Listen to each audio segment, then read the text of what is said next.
Hello, this is a presentation of the updated design for the City of Somerville's West Broadway Reconstruction Project. My name is Greg Hannafin, and I'm a transportation planner in the City of Somerville's Mobility Division. For this presentation, I am joined by my colleague Kate White in the Mobility Division. We will share a summary of the community feedback we heard about the conceptual design that was published in the spring and key updates that have been made to the design.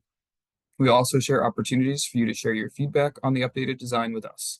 We hope at the end of this presentation, you'll feel informed about the changes that have been made to the updated design and understand the different ways you can share your thoughts with us. Here's the agenda for this presentation. First, we'll introduce the project team and describe our goals. Second, we'll give a brief overview of the West Broadway Reconstruction Project, including important project context. Third, we'll share what we heard from the community about the conceptual design and what is new in the updated design. Finally, we will discuss what comes next, including how you can share your feedback and continue to be involved with the project. If you're interested for more background on the project, please check out our previous recorded presentations for the pre-concepts design stage and the concept design held over the last year. These are available at somervillema.gov/West Broadway. So who are we and what do we do? Again, I'm Greg Hannafin, Transportation Planner in the Mobility Division. I'm the Mobility Division's project manager for this project. The Mobility Division is leading this project through its design and community feedback stages. The core project team for the Mobility Division includes myself, Kate White, and Senior Planner Adam Polinsky. We collaborate closely with the city's engineering division throughout the project design process, and Rebecca Wright, Senior Project Manager for Streetscapes, will take over as project manager when we finalize the design and move into the construction phase of the project. All of the work that we do in the Mobility Division is guided by the city's Vision Zero action plan and our goal and commitment to eliminate traffic deaths and serious injuries. The graphic shown here illustrates how vehicle speeds are a significant factor in the severity of injury when a crash does occur. We work to slow speeds on our streets and create safer options for people. There are several other long-range plans that guide our planning and decision-making, including the city's comprehensive plan, Summer Vision 2040, and the city's climate action plan, Americans with Disabilities Act transition plan, which is currently being updated, and the Complete Streets and Safe Streets ordinances and the bicycle network plan. Now let's begin to dig into the West Broadway Reconstruction Project. The work for this project will take place between Alewife Brook Parkway in the west and Clarendon Avenue in the east. We are calling this West Broadway. This project is being conducted through the Pavement and Sidewalk Management Program, which is the city's program to maintain and improve our roads and sidewalks. Through this program, streets are designated as different types of maintenance projects using data-driven approaches. West Broadway has been designated as a complete streets project, which enables the city to incorporate additional safety improvements beyond basic street and sidewalk maintenance. Several factors went into the selection of West Broadway as a complete streets project. Among the most critical is that the street is on the city's high crash network, meaning it experiences some of the highest rates of crashes across Somerville. Between 2018 and 2023, there were at least 31 crashes on West Broadway, with at least 4 of these crashes involving a person walking, rolling, or biking. Assessment of other existing conditions and infrastructure on West Broadway supported its prioritization. These included widespread sidewalk and pavement deterioration, substandard crossing conditions, lack of bicycle infrastructure, blocks with minimal tree canopy, and bus stops that were not compliant with accessibility standards. The photo on the left shows a crosswalk across West Broadway that does not have curb ramps on the sidewalks. The photo on the right shows a bus stop waiting area where the sidewalk is in significant disrepair. West Broadway has also been designated as a priority street in the Somerville Bicycle Network Plan. The plan calls for one direction of protected bicycle lane on most of West Broadway, and the street intersects with 3 future neighborways on Endicott Avenue, Russell Road, and North Street. Neighborways are low stress, low volume, and slow speed streets prioritizing people walking, wheeling, and biking. This slide shows what is and is not included as part of this project. The column on the left lists everything that will definitely be part of this project, including repaving and sidewalk reconstruction, safety improvements to crosswalks and new bike facilities, changes to parking regulations and bus stops, and new tree plantings and landscaped areas. Complete streets projects such as this one do not include substantial underground utility work, street lighting, or changes to the street network, including making streets one-way. Here's a look at the overall project timeline. This project kicked off in the fall of 2023 with the first round of community outreach, which focused on the challenges our community members currently face on West Broadway. Following the first round of community feedback, we spent several months reviewing this feedback and developing a conceptual street design. Community members shared feedback on the conceptual design in April and May of 2024, and we spent the summer and early fall reviewing that feedback and updating the design. Over the next few weeks, we will collect feedback on the updated design, which will inform the final round of design updates. We expect to share the final design for West Broadway late this year or early next year. Construction for this project is anticipated to take place between 2025 and 2026, with all construction expected to be completed by the end of 2026.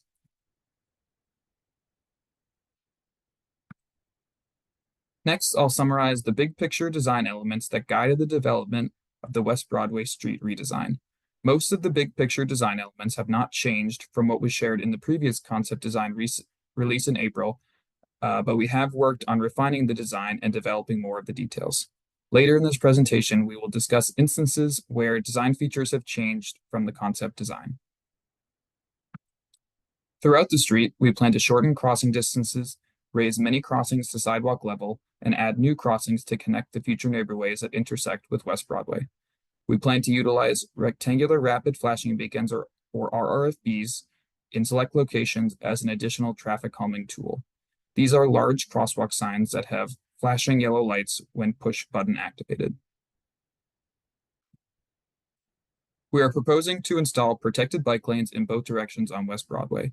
We went this direction following a comprehensive evaluation of traffic and crash data, hearing substantial advocacy in community feedback, and evaluating the important bike connections, including Davis and Teal Squares, the Somerville Community Path, and the Alewife Brook Greenway. The protected bike lanes proposed for West Broadway include a mix of sidewalk level and street level protected bike lanes. Street level protected bike lanes will feature primarily precast concrete curb protection.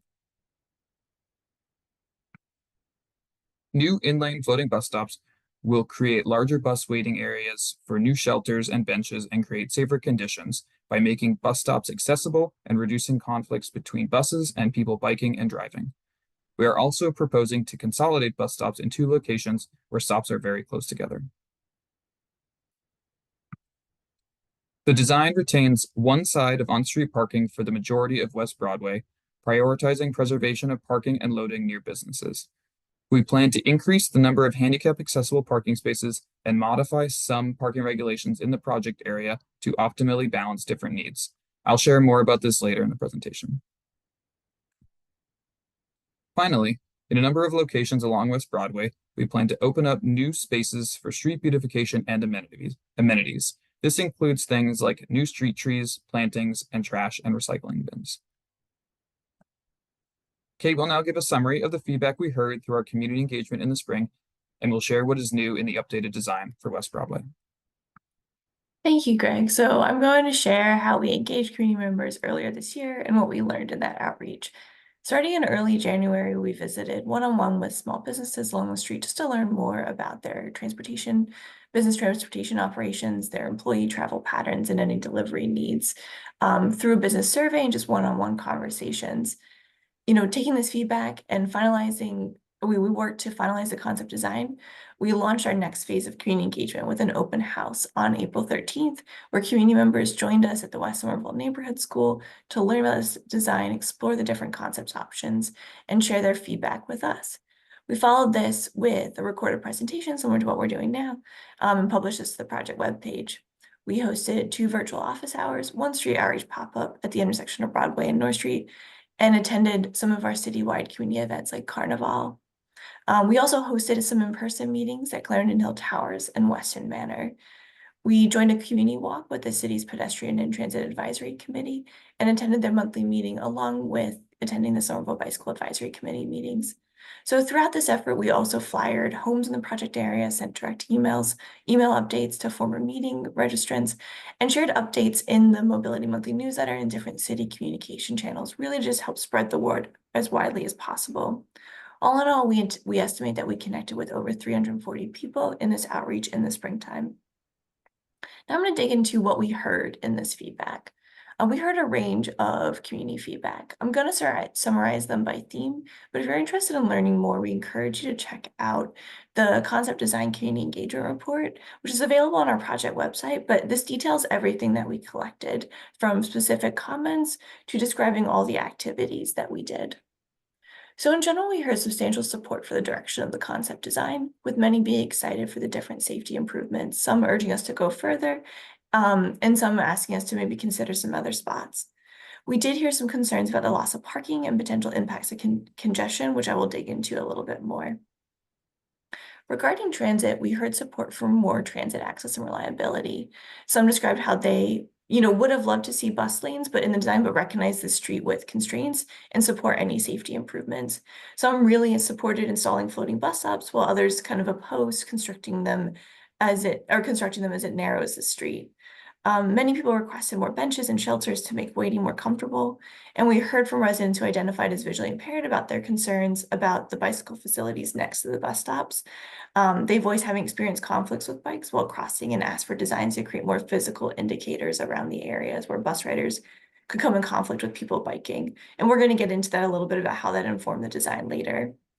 And some just shared some concern around, will bus operations be impacted if lanes are slightly narrowed?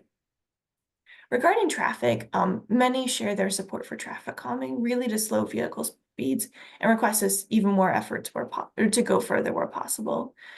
Folks described that they think that narrowing the street could discourage speeding, while others described that it might make it harder or confusing to drive.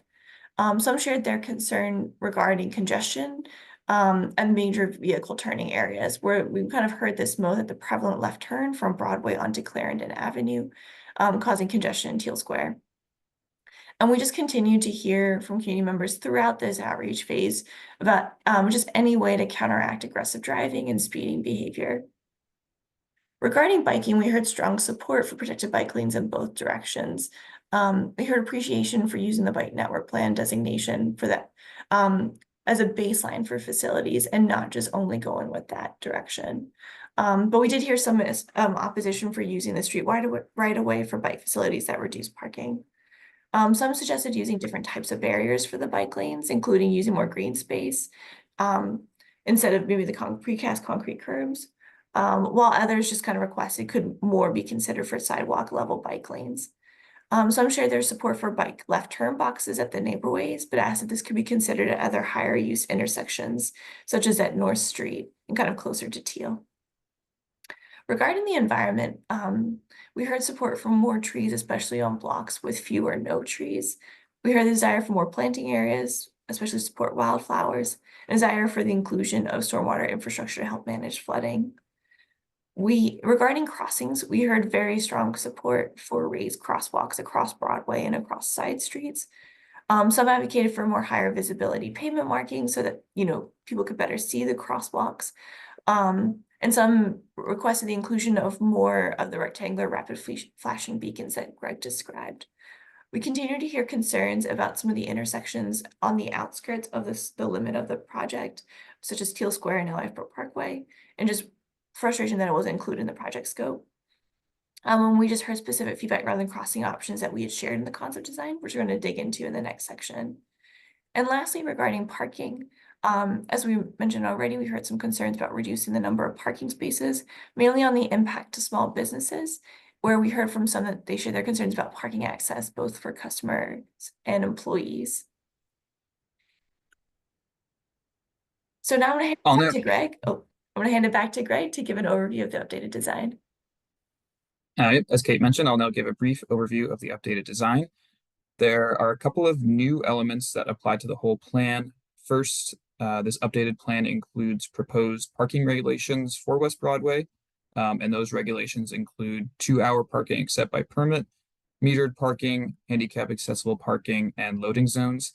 which can be used for 20 minutes by commercial vehicles and 5 minutes by passenger vehicles. Second, proposed new trees are shown in this plan as a darker green, and the existing trees are a lighter green. Now, looking at the section of the street between Alewife Brook Parkway and Victoria Street, one lane of traffic is being maintained in each direction, with the addition of a designated left turn lane approaching Alewife Brook Parkway in the westbound direction. Protected bike lanes are proposed in both directions, with the westbound protected bike lane at sidewalk level and the eastbound protected bike lane at street level. All crossings across Broadway have been shortened using curb extensions. We are proposing improvements to all side street crossings, with raised crossings across Waterhouse Street and Barton Street, and a curb extension at Victoria Street to narrow the crossing. We are proposing to consolidate 2 close bus stops in the westbound direction and create a new, larger floating bus stop with a shelter across from the busway. The bus stop in the busway will remain in the same location. On-street parking is retained along the north side of the street, where the majority of the parking is currently. The stretch of parking next to Stop and Shop will be 2-hour except by permit. Just west of North Street, 2 metered spaces have been relocated due to the bus stop shifting. In front of the businesses to the east of North Street, 2 metered spaces are being retained. 1 metered space is being converted to a new handicap accessible space, and 1 metered space is being converted to expand an existing 20-foot loading zone to a standard 40-foot loading zone. We are proposing to expand the loading zone in response to feedback from businesses on this block who shared the desire for additional space for loading and quick stop opportunities for customers. You'll notice there are 2 areas that are highlighted in purple box at the Clarendon Hill Towers and Stop and Shop crossing and at North Street. These are where significant design changes have been made since the initial conceptual design, and we'll dive into them in more detail in the next part of the presentation. Moving east, between Victoria Street and Endicott Street, the protected bike lanes continue in both directions. Westbound, the bike lane is sidewalk level for the entire stretch, and eastbound, the bike lane is street level until Farragut Street, and then sidewalk level after Farragut Street. Parking is maintained on the north side of the street between Barton Street and Russell Road, and on the south side of the street between Farragut Avenue and Endicott Avenue. All parking on this stretch is proposed as 2-hour except by permit, which is the same regulation that exists there today. At the intersection with Garrison Ave and Belknap Street, the crossing across Broadway is shortened with a new curb extension. Crossings across both of these side streets are narrowed and raised to sidewalk level. The existing pair of bus stops is maintained. In the westbound direction, the bus stop is shifted slightly east and a new, larger floating bus stop with a shelter is proposed. We are proposing a new design for the bike lanes adjacent to all floating bus stops, which is why this area has been highlighted. We will get into more of the details in the next section. We'll also dive into the updates to the Neighborway connector block between Russell Road and Endicott Ave. Between Endicott Ave and Clarendon Ave, protected bike lanes are proposed at sidewalk level in both the westbound and eastbound directions. All side street crossings on this stretch are proposed to be narrowed, with the crossings at Dixon Street, Hill Street, and Clarendon Ave raised to sidewalk level. The crossing across Broadway between Weston Ave and Dixon Street will feature a rectangular rapid flashing beacon. 2 new, larger floating bus stops with shelters are proposed at Weston Ave and Dixon Street. The westbound bus stop at Curtis Street is proposed to be removed to help with bus delay because of its close distance to the stop at Dixon Street. Because Endicott Ave and Weston Ave, between Endicott Ave and Weston Ave, on-street metered parking spaces are maintained on the south side of the street in front of the businesses on that block. East of Weston Street, on-street parking spaces are maintained on the north side of the street. Between Dixon Street and Hill Street, new metered spaces have been created because the adjacent floating bus stop will be shorter than the stop that is there today. East of Hill Street, 2 metered parking spaces and a 40-foot loading zone are proposed to be retained, as well as relocating a handicap accessible parking space that is currently on the south side of the street. East of Clarendon Ave, the plan maintains 2 travel lanes approaching Teal Square, 1 dedicated right turn lane onto Holland Street, and 1 lane for vehicles traveling straight on Broadway and turning left onto Curtis Street. The pavement markings here have been modified to make space for a new eastbound bike lane. I'll now pass things over to Kate to dive into some of the more significant changes in the updated plan. Thanks, Greg. So as we mentioned, there are a few aspects of the plan that have changed significantly in the updated design, and we'll detail those now. We previously asked for feedback from the community on 3 concepts for the crossing between Clarendon Hill Towers and Stop and Shop. We heard support from the community for a shorter raised crossing with a rectangular rapid flashing beacon, which have all been maintained in the new design. We heard a preference for the curb extension on the north side of Broadway, with mixed response to the concept of a crossing island in the middle of Broadway. The new design includes the curb extension on the north side of Broadway and does not include a crossing island, which also presented challenges for emergency vehicles or grocery delivery, like truck driveway access. We similarly asked for feedback on the 3 concepts for the block of Broadway connecting the future neighborhoods on Russell Road and Endicott Ave. We heard preference for a full raised block here over raised intersections or raised crossings that were also proposed. We included the raised block in the new design. Community members liked the bike left turn buckets, as we mentioned before, and those were also included in the new design and have been modified to provide better protection for people waiting to cross Broadway on a bike. There were concerns that the previous raised block concept showed complete parking removal on this block. So in the new design, pavement markings have been reconfigured to maintain 2 on-street parking spaces on the south side of the block. We also heard support for more greenery and placemaking on this block to make it stand out from the rest of the street. With the new design, we proposed to create new planting spaces on the curb extensions on this block and to use a differently colored and patterned thermoplastic treatment on this street. So at the floating bus stops, we heard concerns about the conflicts between people biking the sidewalk level bike lane and people crossing the bike lane to reach the bus stop. The new design seeks to emphasize the pedestrian priority in these spaces and encourage people biking to slow down and stop for pedestrians by narrowing the bike lane right adjacent to the floating bus stop and installing bicycle rumble strips approaching the floating bus stop, really to indicate, please, slow down. Signage and pavement markings will also be used to alert people biking to yield to pedestrians. We also heard a desire for more bus shelters and proposed to install new bus shelters at all 4 new floating bus stops on West Broadway. At the intersection of Broadway and North Street, we heard concerns about the difficulty and discomfort of taking a left turn on a bike from Broadway onto North Street, especially because North Street is designated as a future neighborway. So how was it any different from the future neighborways further eastbound or east of this area?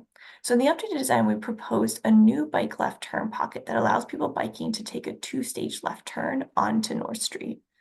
When using this facility, people biking will be allowed to cross Broadway on the pedestrian signal, but must yield to pedestrians at all times. In the previous design, the eastbound bike facility ended at Clarendon Ave, and people biking had to merge into a shared travel lane with vehicles. We heard concerns about this design and desire for a designated bicycle facility to continue past Clarendon Ave and connect to the protected bike lanes on Holland Street. So in the updated design, pavement markings on this section of the street have been reconfigured to create space for a bike lane that connects people biking from Broadway onto Holland Street. This bike lane is shared with a bus stop, and if a bus is stopped here, people biking should stop before Clarendon Ave and wait for the bus to leave before continuing in the bike lane. A person biking who wishes to continue on Broadway through Teal Square can choose to merge into the travel lane or turn right onto Holland Street and use a new bike turn box at Newbury Street to merge back onto Broadway on the pedestrian signal. Bikes crossing on the pedestrian signal must yield to pedestrians at all times. So as we mentioned, we heard some concerns about the removal of parking on West Broadway, impacting customers being able to access small businesses on the street. So in addition to prioritizing keeping parking adjacent to businesses, in the new design, we propose to convert some resident permit parking on adjacent side streets to 2-hour parking except by permit on some side streets near these businesses. This regulation change would only be in effect for approximately the first 100 or 150 feet off Broadway on these side streets. With the 2-hour except by permit regulation, customers and non-residents can park in these spaces for free up to 2 hours, while vehicles with a resident permit can park there and have no time restriction. And lastly, we heard a general desire for more street trees and greenery on West Broadway to provide additional shade, beautify the street, and support environmental goals. We're happy to say that we're proposing to add 32 new street trees on West Broadway as part of this project, with new trees on most blocks of the street. We do not anticipate removing any existing trees as part of this project, and new planting beds are also planned on the neighborhood connector block between Farragut Ave and Endicott Ave. So, what comes next? Over the next few weeks, we want to hear from you. Please ask your questions and share your feedback on the updated design for West Broadway. We'd like to hear your thoughts on what is shown in the updated design, as well as hear where you would like to see new public amenities on West Broadway, such as benches, bike racks, trash and recycling bins. The feedback we collect will be used to inform the final design of the street that we will use to move into the construction phase of the project. There are several ways to engage at this stage of the project. We have a survey out now that we'd love to, hear your feedback on the updated design. And this is available at somervillema.gov/West Broadway and will be open until November 22nd. We will also be hosting 2 virtual office hours, one on October 30th and another on November 20th from 5:30 p.m. to 6:30 p.m., where you can directly ask your questions and share your feedback with the project team. Registration information for the virtual office hours can be found on the same project website. At any point, you are welcome to share your questions and thoughts either by emailing us at transportation@somervillema.gov or call us at 311, which is 617-666-3311. And all this information and more, included the full updated street design and other project materials, can be found on our website. And don't forget to subscribe to the Mobility Monthly newsletter, which you can click on right on the West Broadway page to get direct emails with updates for the project and others. So we just want to thank you for your interest in the West Broadway Reconstruction project, and we look forward to hearing your thoughts. Thank you.